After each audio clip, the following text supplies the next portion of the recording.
న్యాయాధిపతులు 1వ అధ్యాయము 16 నుండి 21వ వచనం వరకు చదువుకుందాం, ధ్యానించుకుందాం.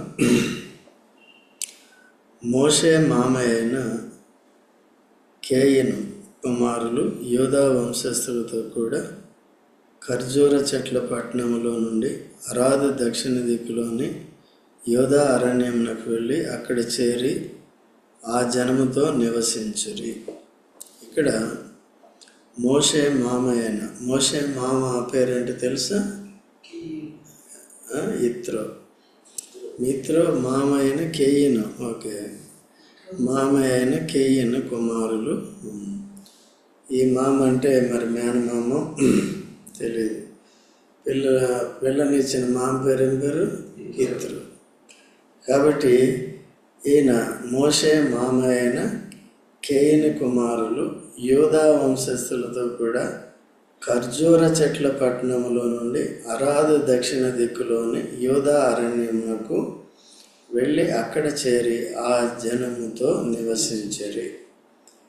యోధా వంశస్థులు 17వ వచనం. యోధా వంశస్థులు తమ సహోదరులైన షిమ్యోనీయులతో కూడా పోయి జఫతులో నివసించి కనానీయులను హతము చేసి పట్టణమును నిర్మూలన చేసి ఆ పట్టణమునకు హోర్మా అను పేరు పెట్టిరి. హోర్మా అంటే అర్థం ఏంటి? నిర్మూలము. ఇక్కడ యోధా వంశస్థులు వారితో కలిసి షిమ్యోనీయులు వీరంతా కూడా తమ పోరాటాన్ని కొనసాగిస్తున్నారు. ఇంకా మిగిలిన పట్టణాలన్నింటినీ కూడా ఆక్రమించుకున్న వారిని వశపరుచుకొని వారిని సంహరించి ఆ పట్టణాలన్నింటినీ కూడా వారు వశపరచుకోవడానికి ముందుకు సాగుతున్నారు. సో క్రైస్తవ జీవితం కూడా ప్రభువైన యేసుక్రీస్తునందు విశ్వాసం ఉంచిన తర్వాత, మన పాప క్షమాపణ పొందిన తర్వాత అక్కడి నుంచి మనకి జీవితం కావాలి. దేని జయించాలంటే ఒక పక్కన సాతానుడు మనల్ని శోధించి క్రీస్తుకి దూరం చేయాలని, పరిసంబంధమైన ఆశీర్వాదాలు పొందకుండా ఉండాలని, లేక క్రీస్తుతో సహవాసం లేకుండా తప్పులు చేస్తే, పాపం చేస్తే, పరిశుద్ధాత్మను దుఃఖపెడితే దేవుడు వారికి తోడుగా ఉండడు అనే ఉద్దేశంతో వాడు దేవుని బిడ్డల్ని శోధిస్తూ ఉంటాడు. సో అటువంటి శోధనలన్నింటినీ కూడా నిజ విశ్వాసులు జయిస్తారు. ఎందుకంటే దేవుడు నమ్మదగినవాడు, మనకు తోడుగా ఉంటాడు. దేవుడు తోడుగా ఉంటే ఏ కార్యమైనా చేయగలం. దేవుడు తోడుగా ఉంటే దేన్నైనా కూడా జయించగలం. సో జయించిన వారి జాబితాను మనం చూసినప్పుడు జయించిన వారు, ఇప్పుడు శద్రకు మేషకు అబేద్నెగోని రాజు ఏం చేశాడంటే భయపెట్టాడు. ఈ విగ్రహానికి మొక్కకపోతే ఏం చేస్తామన్నాడు? అగ్నిగుండంలో వేస్తామన్నాడు. వాడు మొక్కలేదు. రాజా ఇంకేమని చెప్పారు? ధైర్యంగా రాజు దగ్గరికి వెళ్ళి, రాజా నీకు చెప్పవలసిన పని మాకు లేదు, మా దేవుడు మమ్మల్ని రక్షించడానికి సమర్థుడు. అగ్నిగుండంలో పడవేసినప్పటికీ మా దేవుడు మమ్మల్ని రక్షించడానికి సమర్థుడు. రక్షించినా సరే, రక్షించకపోయినా సరే మేము నీ విగ్రహాన్ని మొక్కమని చెప్పారు. సో అది విశ్వాసము, అది జయ జీవితము. ఇది ఎట్లా వచ్చింది ధైర్యం అంటే, తమ దేవుణ్ణి వారు ఎరుగుదురు అన్నమాట. తమ దేవుణ్ణి వారు ఎరుగుదురు, ఆయన వారికి తోడుగా ఉంటాడని తెలుసు. కాబట్టి దేవుని యొక్క ఆజ్ఞను పాటించాలి. దేవుడు ధర్మశాస్త్రములో వారికి ఇచ్చిన ఆజ్ఞ ఏంటంటే ఏంటి? ఆకాశం మీదే కానీ, భూమి మీదే కానీ, భూమి కింద కానీ ఏ రూపాన్ని విగ్రహముగా చేసుకో.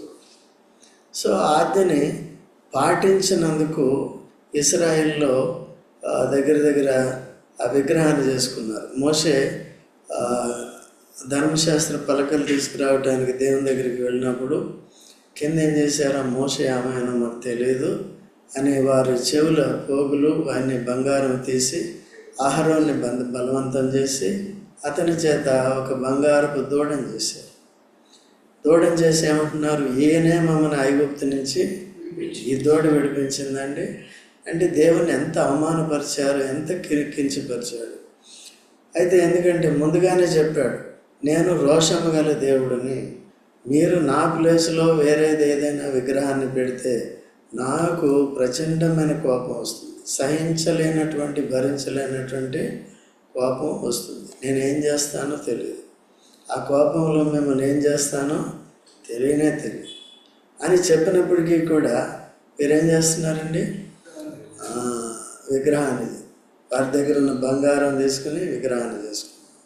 నేటి దినాల్లో మనం ఆ బంగారంతో విగ్రహాన్ని చేయకపోవచ్చు, కానీ బంగారాన్ని విగ్రహాలకు అర్పించకపోవచ్చు, కానీ బంగారం అంటే చాలు, అదే మన ఇంట్లో దేవుడు. నాకు ఎంత బంగారం ఉందో తెలుసా, నాకు ఎంత వెండి ఉందో తెలుసా, దాన్ని బట్టి అతిశయించకూడదు. ఓకే, బంగారం ఉంటే ఉండండి, ఎప్పుడైనా ఎమర్జెన్సీలో అది పనికి వస్తుంది. ఆ బంగారం ఉంటే కూడా ఏంటండి డేంజర్, అది ఎప్పుడే దొంగ వస్తాడని భయం, ఏమవుతుందని భయం. కాబట్టి నువ్వు ఆభరణాలుగా ధరించుకుని బయటకు వెళ్దామంటే ఏ దొంగ లాక్కుంటాడో తెలియదు. మనం చూస్తున్నాం, ముసలి వాళ్ళ మెడల్లో కూడా చైన్స్ అని లాగేస్తున్నారు. మొన్న ఒక అతను నెట్టేశాడు, ముసలాం 60 years అబౌవ్ ఉంటుంది, సో మెడలో ఉన్న చైన్ లాక్కుపోయాడు. సో ఇటువంటి క్రూరత్వం కలిగి ఉంటారు. దొంగలకి కనికరం అనేది ఉండదు. అందుకని ఇవన్నీ అపాయకరమైనవి. ఇక్కడ ఏం చేస్తున్నారంటే ఏకంగా వాళ్ళ బంగారపు ఆభరణాలను తీసి దూడను చేసి దేవుని వెక్కిరించారన్నమాట. దేవుడు వెక్కిరింపబడ్డు. సో కనుక వెంటనే దేవుని కోపం రగులుకుంది. మోషేకి దేవుడు చెప్పాడు, చూడు, నీవు ఐగుప్తు నుంచి విమోచించిన నీ జనులు ఏం చేస్తున్నారు చూడు. ఇక్కడ మొదటి ఆజ్ఞ రాశాడు, నీ దేవుడైన యెహోవా తప్ప వేరొక దేవుడు నీకు. దాన్ని ఏం చేశారండి? దూడను చేసిన వెంటనే ఇంకా అక్కడ రాయటం మొదలైంది, ఇక్కడ ఉల్లంఘించడం మొదలైంది. అటువంటి భయంకరమైన పరిస్థితి ఉందన్నమాట. వెంటనే ఇప్పుడు దేవుడికే కాదు కానీ మోషేకి, తన సేవకుడైన మోషేకి కూడా రోషం వచ్చింది. వచ్చిన వెంటనే వాటిని కోపంతో పగలగొట్టేసి ఎవరెవరైతే ఆ బంగారపు దూడతో సంబంధం ఉందో సో వారందరినీ యెహోవా పక్షంలో ఉన్నవారు వచ్చి వారిని పొడిచి చంపేయమంటాడు. అప్పుడు లేవీలు వస్తారు. లేవీలు ఎప్పుడు కూడా ఎవరి పక్షంగా ఉంటారు? ఇప్పుడు మనం యేసుక్రీస్తు ప్రభువును హత్తుకున్న వారమే. యేసు ప్రభువుని హత్తుకుంటే మనం కూడా ఏంటంటే దేవునికి ఇష్టం లేనివన్నిటినీ కూడా అన్నిటి జోలికి మనం పోం, ప్రభు పక్షంగానే ఉంటాం. సో ప్రభు పక్షంగా ఉండేది మనం నేర్చుకోవాలి ఇప్పుడు కూడా. సో లేకపోతే ప్రభు పక్షంగా లేకపోతే మనం ఏం చేస్తామంటే మనం సైతాను పక్షంగా వెళ్తాం, లోకపక్షంగా వెళ్తాం. సో అటువంటి సాంగత్యం మనకుంటే ఆత్మీయంగా వీక్నెస్ కలిగి ఉంటాం. దేవుడు మన యందు సంతోషించడు అనమాట. ఆ లేవీయులు అటువంటి పరిస్థితుల్లో కూడా వారు దేవుని పక్షంగా ఉన్నారు. ఎవరైతే ఆ బొమ్మను చేయించుకున్నారో వారిని పొడిచి చంపేశారు. అంటే ఆ రోషం దేవుని యొక్క కోపాన్ని చల్లార్చడానికి. ఎందుకంటే ముద్ద కొంచెమైనా ఏమవుతుంది, ముద్ద అంతా పులుసుని పిండి కొంచెమైనా ముద్దలో వేస్తే ఏమవుతుంది, ముద్ద అంతా పులిసిపోతుంది. అందుకని ఆ రీతిగా వారిలో చొరబడిన ఆ పాపాన్ని తొలగించడానికి అందరూ కాదు కానీ కొందరే వారందరినీ నిర్మూలన చేయటం జరిగిందన్నమాట. సో అలాగా దేవుని యొక్క కోపాన్ని చల్లార్చారు కొంతవరకు. అప్పటి నుంచి కూడా దేవుడు వారిని నమ్మలేదు. సో కనుక అలా లేకుండా క్రీస్తు యేసులో మనం బాగా జాగ్రత్తగా ఉండేది నేర్చుకోవాలి. సో మనం దేనికైతే ఎక్కువగా మనం అభిమానిస్తున్నామో, దేనికైతే ఎక్కువ సమయాన్ని ఇస్తున్నామో, దేవునికి ఇవ్వాల్సిన సమయం ఇవ్వలేకపోతున్నామో, లేచినప్పటి నుంచి కూడా బిజీ. ఇప్పుడు యూత్ కూడా, యవనస్తులు కూడా అది యూత్ మీటింగ్ ఉన్న లెక్క ఉండదు, లేకపోతే ఏమో నేర్చుకోవాలని, జీవితం కలిగి ఉండాలని ఉండదన్నమాట. ఆత్మీయమైన ఆశీర్వాదాలు మనం దినదినము స్వతంత్రించుకోవాలి. సో అలాగా దేవుని యొద్ద నేర్చుకునేది, తర్వాత దేవుని సేవ చేసేది, సో లోకంతో సాంగత్యం చేయకుండా ఉండాలి. అందుకనే వారికి ఏంటంటే ఎప్పుడూ పని కలిగి ఉన్నారన్నమాట. కొంతమంది వారందరినీ జయించి జీవితం అంతా జయించుకుంటూ పోయి ఆక్రమించుకోవాలి.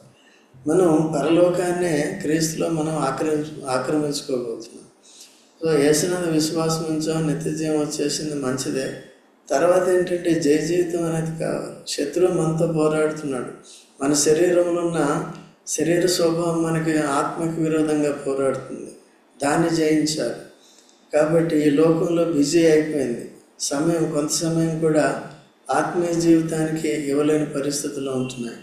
సరైన గ్రహింపు లేని వారుగా ఉంటున్నారు. కాబట్టి బోధలు సరిగ్గా ఉన్నప్పటికీ కూడా, సంఘ పరిచర్య సరిగ్గా ఉన్నప్పటికీ కూడా సద్వినియోగం చేసుకొనని వారు చాలామంది ఉండి నష్టపోతున్నారు. అంటే ఓడిపోయిన జీవితం కలిగి ఉంటున్నారు. అయితే ఇటు యోధా వంశస్థులు కానీ షిమ్యోనీయులు కానీ వారు ఏం కలిగి ఉన్నారు? పోరాట పట్టింపు కలిగి ఉన్నారు. ఎప్పుడు కూడా ఏం చేయాలి? శత్రువుల్ని జయించాలి. మనం ఏం చేయాలి? వారు ఆక్రమించుకున్న దాన్ని మనం స్వతంత్రించుకోవాలి. అట్లా చేశారన్నమాట.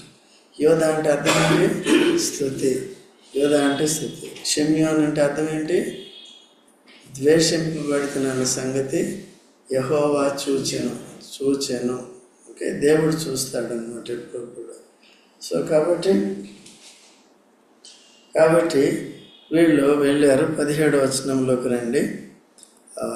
తర్వాత 17వ వచనంలో యోధా వంశస్థులు తమ సహోదరులైన షిమ్యోనీయులతో కూడా పోయి జఫతులో నివసించిన కనానీయులను హతము చేసి పట్టణమును నిర్మూలము చేసి ఆ పట్టణమునకు హోర్మాను. కనానీయులు ఎక్కడున్నారు? జఫత్లో ఉన్నారు. జఫత్లో ఉన్న కనానీయులు ఏం చేశారు? హతం చేసి ఏం చేశారు? పట్టణాన్ని నిర్మూలన చేశారు. అంటే అర్థం ఏంటంటే అటువంటి వారు శరీరానుసారులు, శత్రువులు వారికి దగ్గర ఉండకూడదు అసలు కదా. ఎప్పుడైతే శత్రువు ఉంటారో, ఇప్పుడు ముద్ద అంతటిని ముద్దలో కొద్దిగా కొంచెం పులుపు ఉంటే ఏమవుతుంది?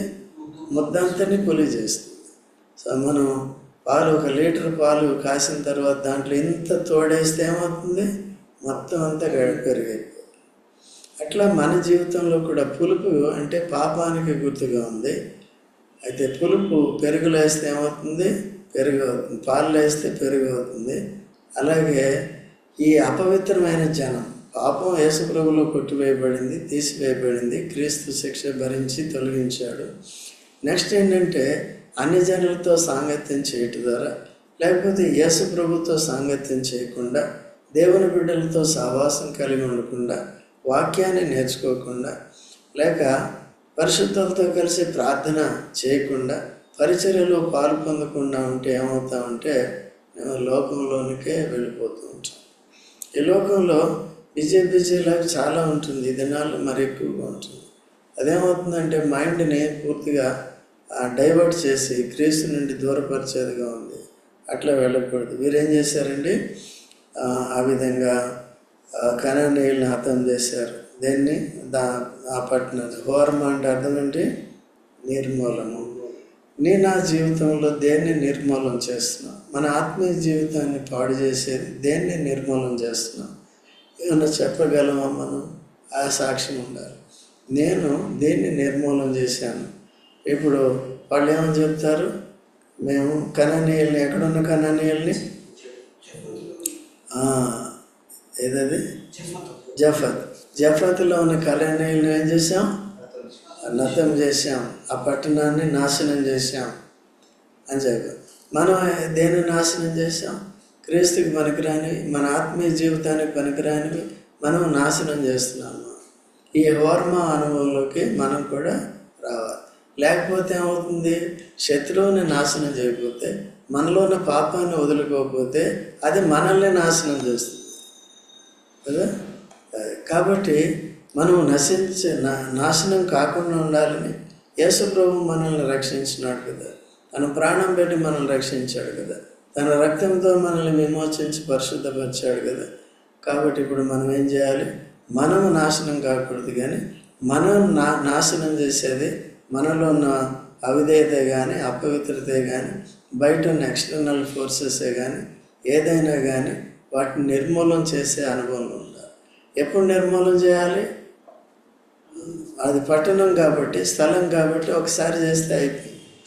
అయినప్పటికీ సెటిల్ అయిన తర్వాత తరతరాలకి మళ్ళీ ఏమవుతుంది మనకి తెలియదు. భూలోకంలో వీళ్ళు భూలోకంలో జీవించినంత జీవితకాలం కూడా మనం అటువంటి గట్టి సాక్ష్యం కావాలి. ఓర్మ అంటే మనము నాశనం అవ్వకూడదు, కానీ మనల్ని నాశనం చేసేదాన్ని నాశనం చేయాలి. ఓకే, అది యేసు ప్రభువు ద్వారా చేయగలుగుతాం. దేవుని వాక్యాన్ని మనం పాటించడం ద్వారా, దేవుని కొరకు నిలబెట్టు ద్వారా మనం దాన్ని నాశనం చేయగలుగుతాం. ఇంకొక మాట చదవండి. నెక్స్ట్ 18వ వచనంలో, యోధా వంశస్థులు గాజాను దాని ప్రదేశమును ఎక్రోను దాని ప్రదేశమును పట్టుకుంటారు. ఎవరండి? యోధా వంశం. ఇంకేంది? గాజాను కూడా పట్టుకున్నారు, దాని ప్రదేశమును, అష్కెలోను దాని ప్రదేశం. సో ఈ మధ్యన అక్కడే గొడవ జరుగుతుంది. ఎక్కడ? గాజా, అష్కెలోన్ రెండిట్లో కూడా. కాబట్టి ఇప్పుడు అదంతా నాశనం అయిపోయింది. వీళ్ళు ఇశ్రాయేల్ అంతా పడగొట్టేశారు, మొత్తం బాంబులు వేసి ఏం చేశారు. ఇప్పుడు దాన్ని కట్టాలంటే $1 బిలియన్ కావాలంటే. సో ఇవన్నీ ఉన్నాయి. కాబట్టి సో అట్లాగా మనలోని శరీరతత్వాన్ని నాశనం చేయటానికి మనం ఎక్కడ కూడా అలసత్వం చూపకుండా జాగ్రత్తగా ఉండాలి. తర్వాత 19వ వచనం, యెహోవా యూదా వంశస్థులకు తోడై ఉన్నందున వారు మన్య దేశమును స్వాధీనపరచు. ఎలా స్వాధీనపరుచుకున్నారు? యూదా వంశస్థులు తోడన్నాడు. తోడై ఉండాలంటే ఏం చేయాలి? మనం ఆయన మీద ఆధారపడాలి, ఆయన సహాయాన్ని ఎప్పుడు కూడా. అందుకనే రోమా 8:31 ఏముంది? చదవండి. రోమా 8:31, దేవుడు మనకు తోడై ఉండగా మనకు విరోధి ఎవడు? చదవండి త్వరగా. రోమా 8:31. ఏమందుము? మన పక్షముగా నుండగా మనకు విరోధి ఎవడు? కాబట్టి దేవుడు మన పక్షంగా ఉండాలంటే ఏం చేయాలి? మనము వీటన్ని జయించే ఆసక్తి మనం కలిగి ఉండాలి. సో ప్రభు ద్వారా మనం జయించగలమని ప్రభు మీద ఆధారపడటం ద్వారా అప్పుడు దేవుడు తోడుగా ఉంటాడు. మోషే ఏం చేశాడంటే, ఎప్పుడైతే వారు విగ్రహాన్ని చేసుకున్నారో, ఆదికాండం 32వ అధ్యాయంలో, నిర్గమాకాండం 32వ అధ్యాయంలో విగ్రహాన్ని చేసుకున్న తర్వాత దేవుడు అంటాడు, నేను మీతో రాను మోషే అంటాడు. మోషే, నువ్వు మాతో రానియాల, మీరు ఎందుకంటే లోబడిన వాళ్ళు ప్రజలు, సో మీరు మొండివారు, మాట వినరు మీరు, నేను విసిగిపోయాను, నేను మీతో రాను అంటాడు. అంటే మోషే ఏమంటాడు తెలుసా? 33వ అధ్యాయం నిర్గమకాండంలో, సో నీవు మాతో రాని ఎట్లా మేము ఓము అంటాం, మేము ఇక్కడ ఉంటాం. కాబట్టి దాని అర్థం ఏంటి? దేవుడు తనతో వారితో లేనట్లు లేకపోతే ఏమవుతుందండి? వారు ముందుకు సాగలేరు. ఎవరు అన్నం పెడతారు వాళ్ళకి? ఆకాశంలో. దేవుడు తోడలేకపోతే ఆహారం వస్తుందా? నీళ్ళు వస్తాయా? వారికి భద్రత అనేది ఉంటుందా? కాబట్టి దేవుడు అన్ని పరిస్థితుల్లో మనకేం చేయాలి? కాబట్టి దేవుడు మనకి ఎల్లప్పుడూ తోడుగా, అనుదినము తోడుగా, అనుక్షణం తోడుగా, రాత్రింబగలు తోడుగా ఉండాలి అంటే ఏం చేయాలంటే మనం ఎప్పుడు కూడా ప్రభుత్వం నడుచుకునేది మనం చూసుకోవాలి, ప్రభుత్వం నడుచుకోవాలి. యేసు ప్రభు యొక్క అడుగుజాడల్లో కూడా మనం ఏం చేయాలి? నడుచుకోవాలి. హానోకు ఎన్ని సంవత్సరాలు నడుచుకున్నాడు? 300 సంవత్సరాలు. 365 సంవత్సరాలకి తాను ఏం చేశాడు? మారు మనసు పొందాడు, రక్షణ పొందాడు. 65 సంవత్సరాల వయసు తర్వాత ఏం చేశాడు? 300 సంవత్సరాలు దేవునితో కూడా నడుచుకున్నాడు. అదేంటే దేవుడు ముందు, తాను వెనుక. మనం ఏం చేస్తాం? నేను ముందు, నా వెనుక ముందు. అట్లా దేవుడు ఎక్కడ ఉండాలి? మనం ముందు ఉండాలి. పటాపట్ నిర్ణయాలు చేసుకుంటాం, పరిగెడతానే ఉంటాం అన్నమాట. సో అటువంటి జీవితం చాలా రిస్క్తో కూడింది. అది జాగ్రత్తగా ఉండి ప్రభు మీద ఆధారపడైతే మనం నేర్చుకోవాలి. తర్వాత యోధా వంశస్థులు తోడేమున్నందున వారు మన్య దేశంలో స్వాధీనపరచుకొని అయితే ఏముందండి, మైదానమందు నివసించు వారికి ఉన్నందున వారిని వెళ్ళగొట్ట.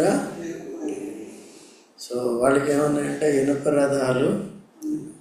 శత్రువు కూడా కొన్నిసార్లు బలంగా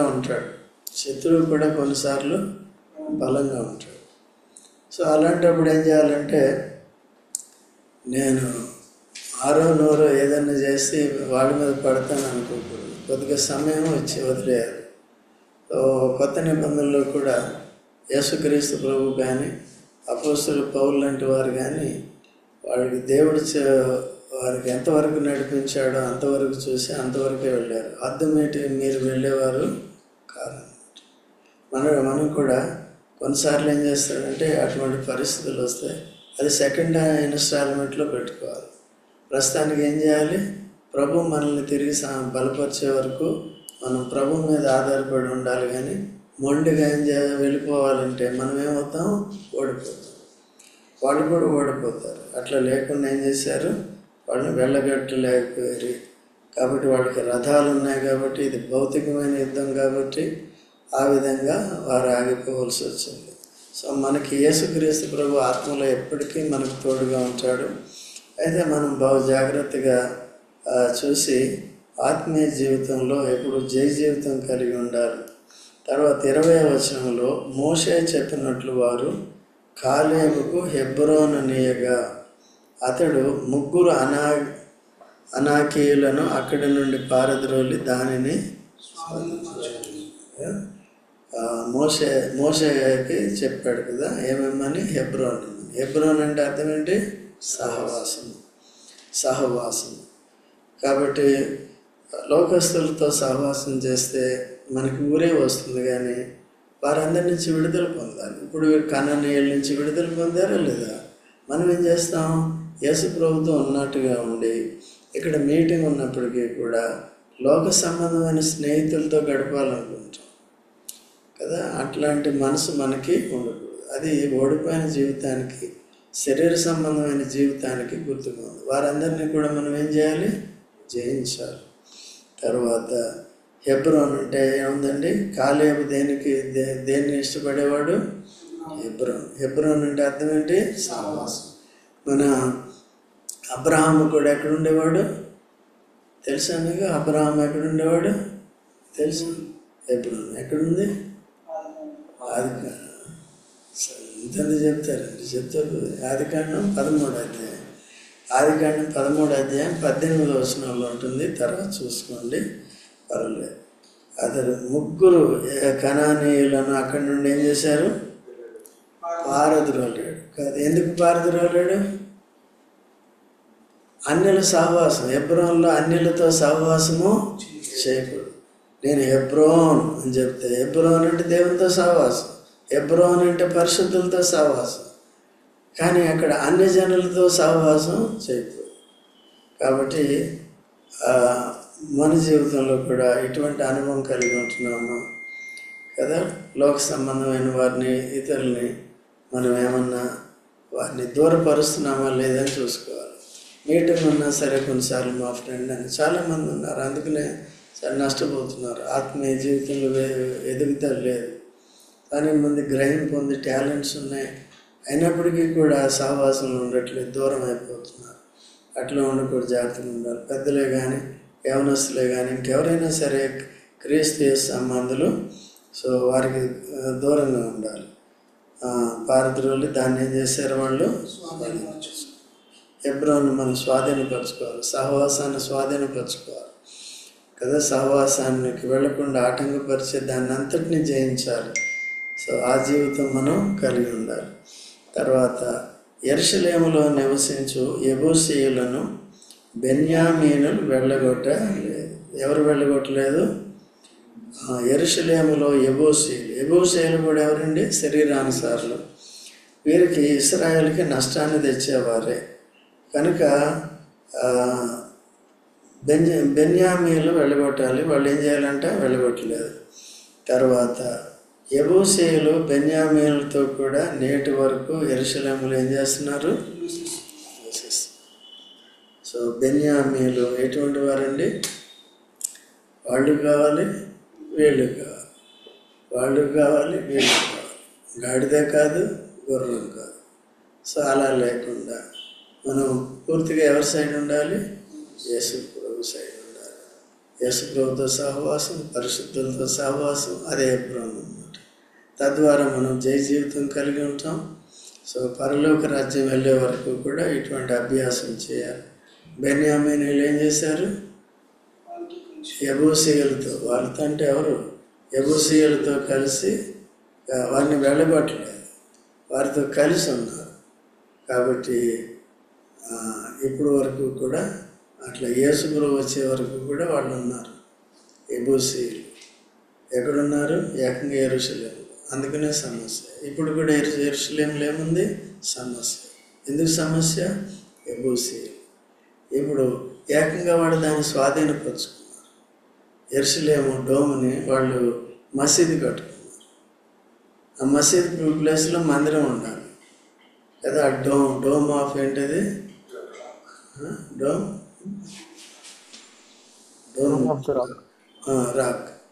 సో ఇప్పుడు దాన్ని తొలగించాలి, ఇవన్నీ చేయాలన్నమాట. అది శాశ్వతంగా ఇట్లా ప్రాబ్లం అయిపోయింది. అందుకనే మనం జాగ్రత్తగా కొద్దిగా ఇటువంటి వాటికి ఆస్కారం ఇచ్చామనుకోండి, వెళ్ళగొట్టవలసినవన్నీ తొలగించుకోవాల్సినవి నిర్మూలన చేయకపోతే సో మన ఆత్మీయ జీవితానికి ఎంతైనా నష్టం. ఇప్పుడు నిర్లక్ష్యంగా ఉంటే తర్వాత ప్రాబ్లం అవుతుంది. అలా లేకుండా యవ్వన ప్రాయం నుంచి ఈ గట్టి పునాది మీద మనం ఉందాం. ఎలాగ ఉండాలి? మనం కాలేబు వలె ఉండాలి. కాలేబు ఏం చేశాడు? తర్వాత యూదా వంశస్థులు ఇంకెవరు? షిమియోనీయులు ఏం చేశారు? పోరాడి స్వాధీనం పరుచుకున్నారు. సో అలాగా మన జీవితాలు కూడా ఉండాలి. యేసు ప్రభుతో పాటు మనం కూడా జయించేవారుగా ఉండాలి. ప్రార్థన చేసుకుందాం.